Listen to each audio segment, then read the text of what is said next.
Paolo nag-react nang sabihin ni Kim na single siya, parang gusto nang umamin ni Paolo. Isang simpleng pahayag lang mula kay Kim Chu, pero mukhang big deal ito kay Paolo Avellino.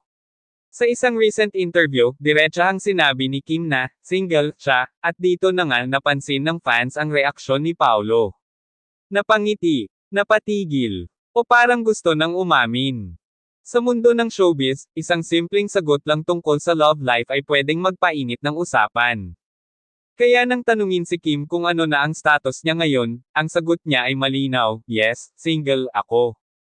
Pero ang nakakakilig dito, ang reaksyon ni Paolo. Ayon sa mga nakapanood, bigla raw itong napangiti, nag-iba ang aura, at tila may gustong sabihin. Paolo, anong iniisip mo? Gusto mo na bang umamin? Huli ka, Paolo. Parang gusto mong sabihin na wag na siyang single. Hahaha. Bagay talaga sila. Paolo, go na. Hindi ito ang unang beses na nauugnay sina Kim at Paolo. Matagal nang napapansin ng fans ang kanilang natural chemistry, lalo na sa mga proyekto nilang magkasama. Pero ngayon, parang something is different, mas obvious na ba? May ilan pang nagsabing parang napapakamot pa si Paolo habang pinipigilan ang ngiti, na para bang may gustong ihabol na sagot. Paolo, aminin mo na kasi. Team Kim Pao na kami. Baka naman gusto mo nang ligawan ng harapan, Paolo. Kung pagbabasehan ang body language ni Paolo, mukhang hindi na niya kayang itago ang something special kay Kim.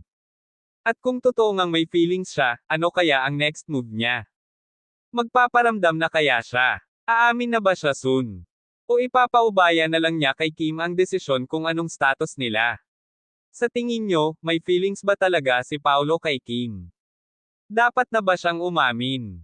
Ay comment ang thoughts nyo sa baba. At syempre, huwag kalimutang i-like, share, at mag-subscribe para sa mas matitinding showbiz updates.